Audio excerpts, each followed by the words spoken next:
Hi guys, Leo here, and we actually going to do an interview. This is another installment of our series about brand interviews, and we have today the pleasure to be here with one of the guys from Harry's Guitar, a very important guy from Harry's Guitar, that now is gonna present himself. I call him Enrico because I can't pronounce his name in his real language. So Enrico. Okay, so my real name is Jindřich Střelka, but because it's impossible to pronounce for anybody who is not Czech, my English name is Henry. Harry. So I am Henry, founder of the Henry's Music. Pleasure to be here. Okay. Can you please introduce yourself, talk about your story, your personal story, uh, your relation with music, if you play any instrument? Sure.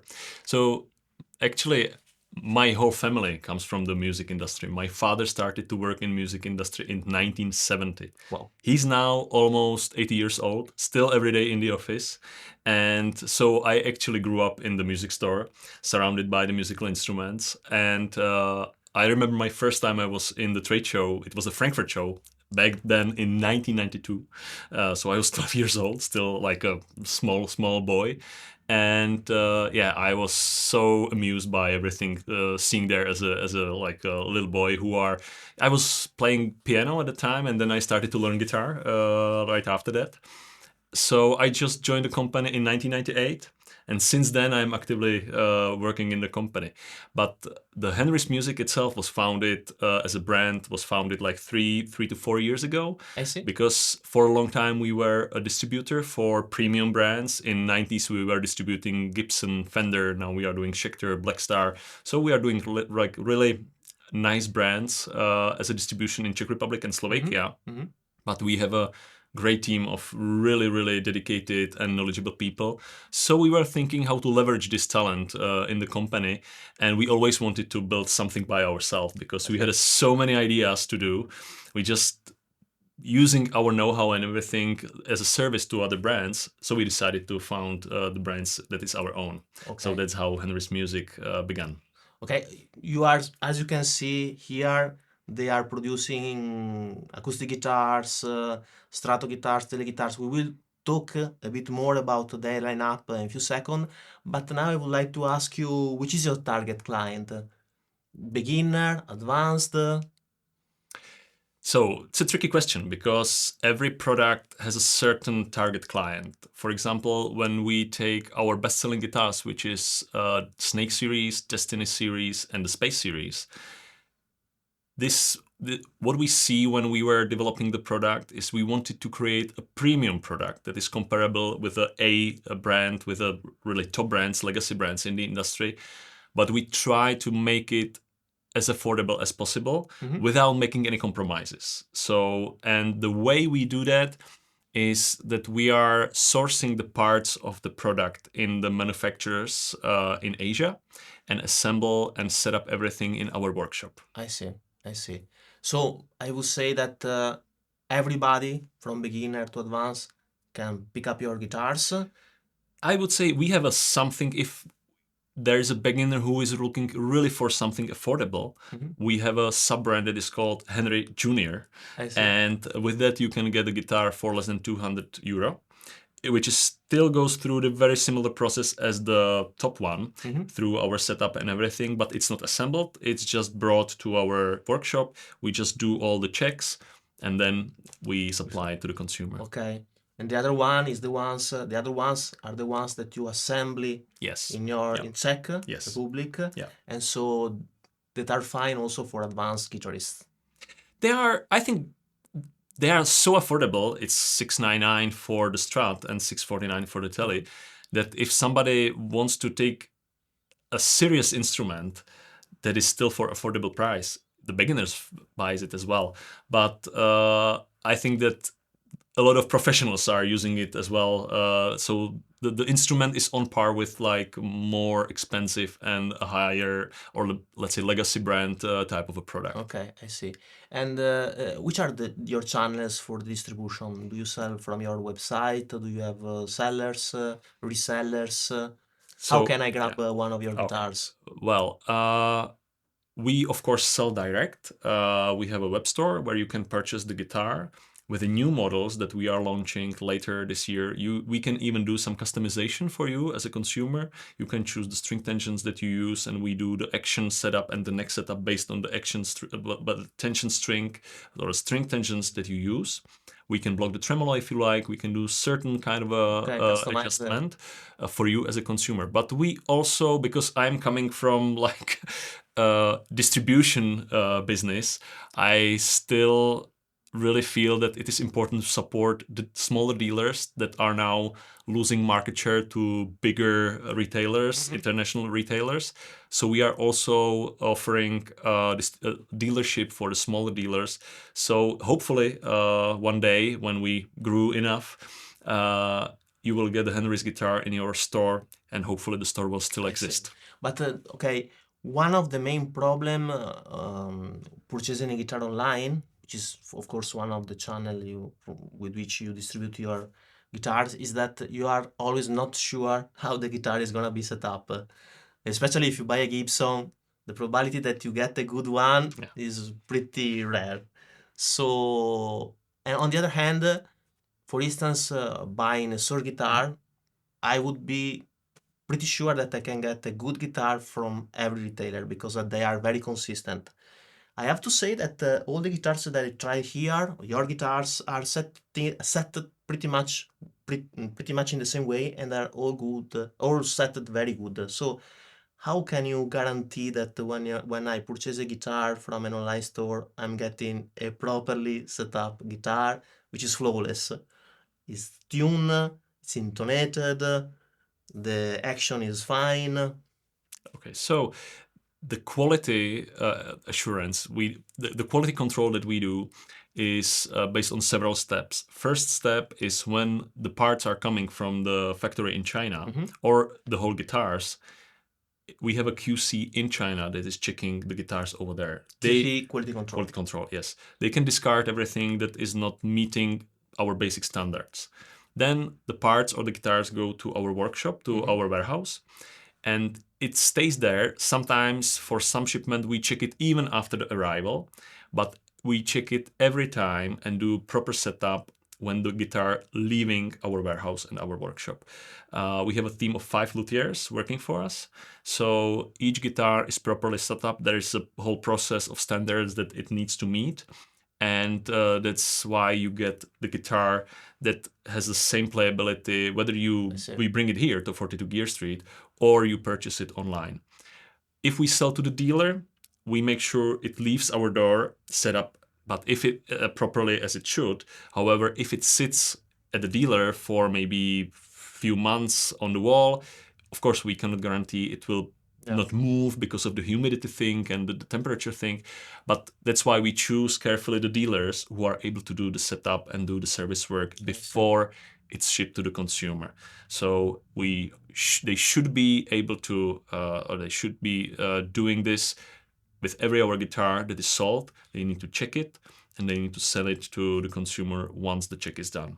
But of course, it's a third party. We cannot guarantee their services, but it is a basic agreement that we have with each dealer. So now I will talk about your lineup, and then I have some question about your lineup. Why you're choosing Strats, Tele? So can you describe the type of guitar you enjoy building?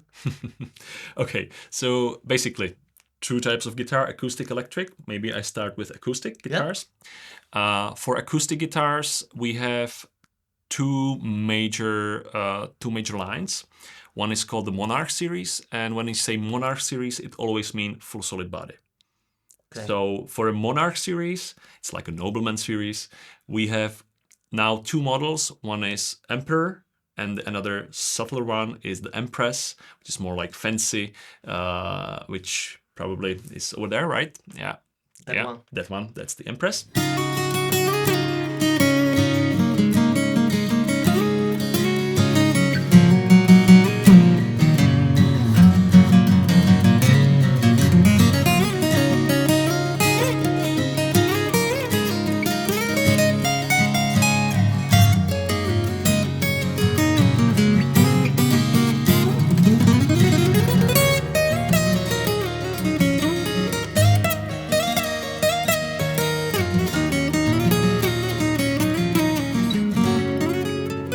And this is our Monarch series. Every guitar goes in a dedicated gig bag to the consumer. And in the future, we will probably have more models based on the Monarch names, maybe King, Queen, or Duke and Duchess. We will see. Okay. Another product line that we have, and it is quite popular, it's what we call the Daily series. And the Daily series means that this guitar is meant for like daily use, basically. We call it for your daily ritual. So you go home, grab a guitar, play some tunes, leave it there again, and Forget it. and do it again next day. This is more affordable.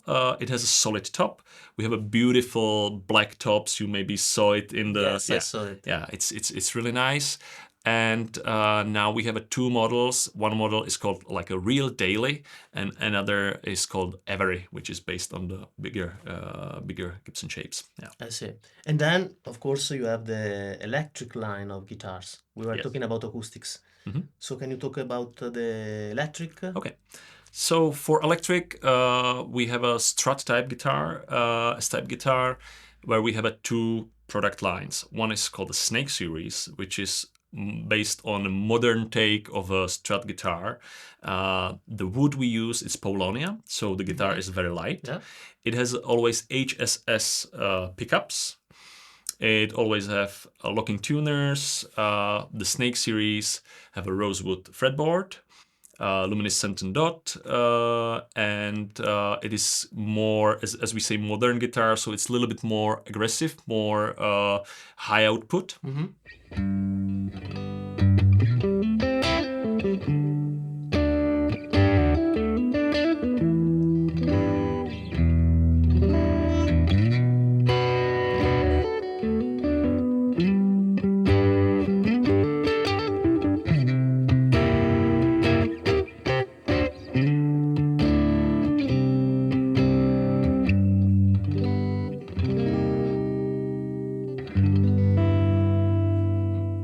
Then we have a Destiny series where we have guitars that are more traditional, more 60s like, and the combination of pickups is always SSS.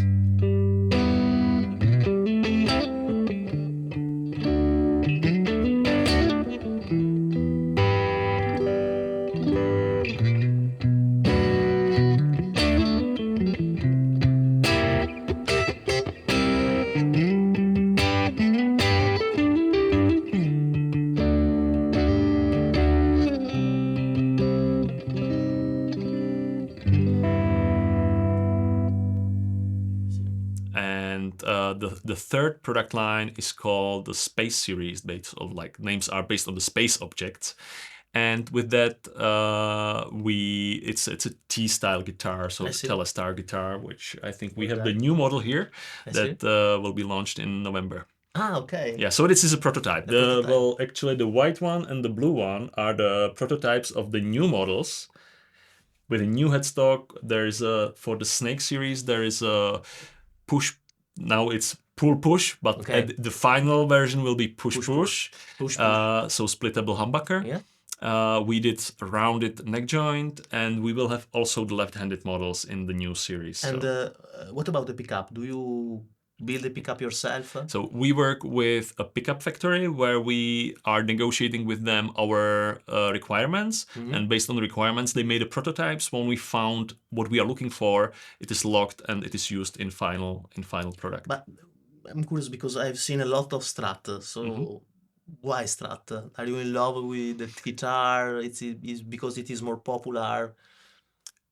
Why you decided to go so? It was probably at the beginning, there are more reasons. One of them was it was closer to our hearts, let's say. At the beginning, Strats and Teles are something that is, it should be in lineup or in the gear of every guitarist, I guess. And being a Strat guy, okay. I cannot agree more with you. And also, it's a little bit easier for us to do this assembly and this kind of stuff with bolt-on necks. Ah, okay. So if you have a set-in necks, it's a little bit more complicated to get everything right and everything in the quality of what we consider ourselves, be doing. Okay, okay. And so I'm curious about which is the most difficult thing that you find out in your Okay. road as an entrepreneur, mm, starting this new adventure, I would say. Then we don't have time for that. It's such a huge list of things that we need to overcome. But maybe from the product design, definitely the most difficult was to design the new headstock I see. that we have on the new series. And it was a really, we took 6 months of going back and forth, different designs, how we shoot it. Then finally we ended up with the design you will show a little bit later. Yeah. But that was really, really challenging because it's so sensitive to everybody. And it is you are right. This is in a Strat style guitar. The headstock is a kind of a trademark of the builder. Yeah. Sir has his own headstock. Fender, of course, has his own headstock, and so your I have to say is pretty simple and traditional. Yeah. Right. So the new one is completely different from the old one. It has like a 3D relief on it, which come out even nicer than I expected. We still had some discussion about the Telecaster headstock, which I was not quite sure, to be honest, at the beginning. It's a little bit more bold to go to the modern style of the headstock, but I must say at the end that our product guy did just a wonderful job doing that, and it's really, really cool design. So changing a bit topic, which is your favorite guitarist? Oh, I must say lately I listen a lot to Prince. Prince? Yeah. Cool. Because and he has some pretty fancy guitars. So a little bit more crazier. Now we are here because Prince has that iconic guitar. That is quite unique. Yeah, it is unique. I don't know if it's possible to make a copy or he has a I don't think so, and I wouldn't do that, to be honest. And I don't think it would sell at the end. It would be nice to maybe have it, but no, because your guitars are very traditional. So I think that the headstock, of course, requires 6 months. Now that you are becoming good and good, so you should maybe try to find your own. We are stepping up, and maybe you noticed the red guitar that was here with a Filtertron on the at the neck, which is kind of, we call it the jazz killer. And it's kind of merged between the jazz and punk style. It's very, very interesting model, I think. Very unusual pickup setup over there. So we are experimenting and finding out those little things that are more unusual. But of course, when we are starting, we need to have like basic models that are accessible for everyone and for general guitarists. Now we can go for a niche products like with our hybrid nylons that we have as well, which is kind of a niche. It is a full solid body with an active pickup. You can plug your headphones in and you can play it. So it's we are experimenting more and more. I'm a bit curious because for sure the guitar was very popular, I would say, in the 90s, in the 80s and in the 90s. Then in the last 10, 20 years, I guess the popularity of the guitar went down a bit. And so you have to be brave to start a business based on guitars. So I'm curious what you think about the future of the guitar. I think that there is a growing interest in the guitar, both because it is now a bit more used, even in popular song, and even because there are artists that are using it more and more. So, which is your perspective? Do you think that you are in a good business that is growing? Probably. The guitar market is gonna grow, so we are gonna become rare. Guitarists are gonna become rare and rare. Well, if the music industry is definitely not very good business in the terms of profit, I would say. You need to do it because you love it. That's the same as I can say the same as a musician. But honestly, I think that in history, the biggest boom of the guitar or electric guitar was when the Beatles started. I read some statistics at the time, and it was the guitar sales grew like by hundreds of percent each year because everybody saw the new genre and started to take on and learn the guitar. Then I think it goes in waves, as it usually goes. Sometimes the interest grows. Usually, interest grows when there are some interesting artists which are very, very popular. So there was like the 70s, 80s AC/DC era, or there was this rock and roll guitar, which came. There some really phenomenal models came from that. And now the Taylor Swift played acoustic guitar, so a lot of people started to be interested in acoustic guitar. Maybe Ed Sheeran also. I think thanks to him, people got interest in like busking and playing the guitar.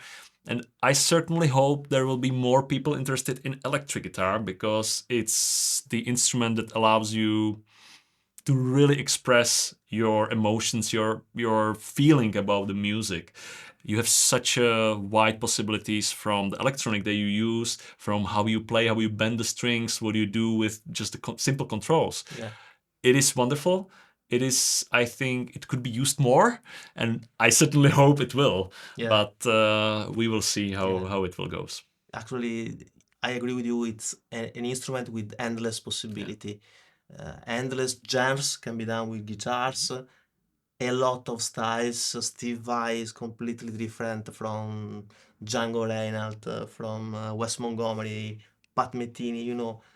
Every genre is can be done with guitar, and all guitarists can be their self searching for their sound and their style. And now we haven't scripted this video, so I'm gonna do difficult questions Okay. to Enrico. So, because you talk about art, you talk about so now I want to talk about a bit about AI. So, what do you think about AI and music generation? I think, well, I think about it a lot, to be honest. My technology is another of my big hobbies. So Okay. you just we really didn't script it. So it's really, you touched my. I could talk probably now for hours about it, but we don't have the time. Anyway, if we talk only about the music now, because Music generation. generation, because Music I generation. am really interested in the super intelligence and where it goes, because it's a little bit scary. Yeah. When you are talking about music generation, my personal feeling, I don't worry about it too much. I am extremely surprised how quickly it gets to the really point where it's listenable, because I tried it like a year ago, 2 years ago, and it was just absolutely unusable. Yeah. Today, it's pretty good, but I still think it is the same with the words. If generative intelligence for typing, for wording, it looks nice at the beginning. So it like catches your eyes, it like catches your ears. It says, oh wow, that's cool. If you listen to it for a while, you get bored. And I think there is something about the human authenticity that so far, I don't know how it's going to be in the future, but so far AI cannot capture. And when you listen, when you jam along, today you jam along with Tom, with my colleague, that's you get a feeling that no AI can replicate it. Yeah. Okay. I have my own vision that I would like to share with you, so we can you can even tell me what you think about it. That there is a red line. So for me, a prompt is not art. So if you type a prompt saying create rock music with a nice easygoing feeling, boom, this is not art. In my opinion, it's really important to set up this red line, not confusing human heart with music produced by machine, because human heart has to be preserved. I mean, so the art is what differentiates us from animals. And so if we give art to machines, what are we supposed to do here? And so this is kind of this is where I would ask the legislator to fix the rules. A prompt is not art. It isn't. It isn't. I completely agree with you, and I think that because it's so new and it's so fast, the legislation will always fall behind. Behind. Yeah, but it must be. I think each AI creation must be labeled in the future, Yeah, so you know it's AI. Then I it's agree. okay. I I agree. mean, I can listen to AI music. It's fine. I know it's AI generated. I know that it was computational effort, not a human effort, Yeah. and it's fine. No, even because currently Udio, Suno, they are basically getting all of the human creations and then generating music, Mhm. getting money, but don't sharing the money they get with the artists from which they steal the Mm. music. And so this is not acceptable. And for instance, if they grab my music, Mhm. let's say, they can reproduce my music at a piece that I would be never able Mm. to get. And so I would become Mm. obsolete in kind of a second now. So this is something I think we have to protect, real artists. I agree, but I'm more optimistic about the future. I think that as the intelligence and generative creativity, I would call it, Yeah, because it's not like a real creativity, generative creativity is so accessible. I think the human connection, seeing a real human on a concert, yeah, even on YouTube with a good sound, being expressive, doing stuff, will be valued more at the end. So I am quite optimistic okay. about that. And to be honest, I think that the AI could bring also a lot of advantages to maybe teaching the instrument, because I think that there will be a lot of advancement in that, Yeah, and everybody could have a really good tutor for learning the guitar, which could help the industry to yeah, grow, that's for because sure. this is very big limitation. Some people don't have money to spend for private lessons, and just learning from the apps, even though it's there are really big advancement, at sometimes it's very engaging. You will not learn language from Duolingo. You will learn to certain level through the app, but you need to have one-on-one tutoring. You Interaction. need to have Yeah, somebody listens, take you do that. But I think that AI can do that in the yeah, future, and I see it as a good thing, even though it will be probably more difficult for the music teachers. But the accessibility yeah, will be, at the end, it will be positive. yeah. But okay, this is an area where I can see a competition because what a teacher can teach Mhm. you is still quite unique and not repeatable. Where music, I can really copy an artist, so to say. But we are talking about the future now. So now, what do you see in your future, in the future of Harry's guitar? So there's so many projects we work on right now, and we are currently just in the Europe, selling in European countries. We definitely want to grow out of Europe to UK, United States, and to other territories. So this is like a big challenge for us to do it and remain the quality that we are known for. So we need to solve this first, Mm-hmm. and we have some ideas how to do that, and we will try to proceed with this the next year. Also, we are working on a lot of new products right now. We are not so secretive about it. So the Filtertron guitar that you see is just a prototype again, Mm-hmm. and we still haven't decided about the final production. Yeah. Just bring it here, show it. We get a feedback from you guys. We can put the feedback into the product, then we can mass produce it. And because we don't have any factory, we outsource the factories. It's easy for us to do it very, very quickly. But the whole setup and everything, it's always done in our premises. So Okay. there's a lot of things we need to do next year, but we will You're we gonna will be make pretty it. busy, Yeah, man. yeah. So, is there anything more you want to add to share with our audience? I think we told about everything, but I'm really glad for everybody who is putting a trust and buy some of our instruments. And our promise is that we will do the best to keep you happy. And our claim is the let's play. So for us, it is super important to have the instruments that you enjoy to play, and they are not standing in the way of you playing. They are just supporting you play and help you just put your feeling to the music and express yourself. So let's play. I think it is a really good ending for our video. So, Thank you thank very you so much. much Thank you, for Leo. your It time. was pleasure. Thank you. My Thank you. pleasure. Okay. See you guys. See you. Bye bye. Bye.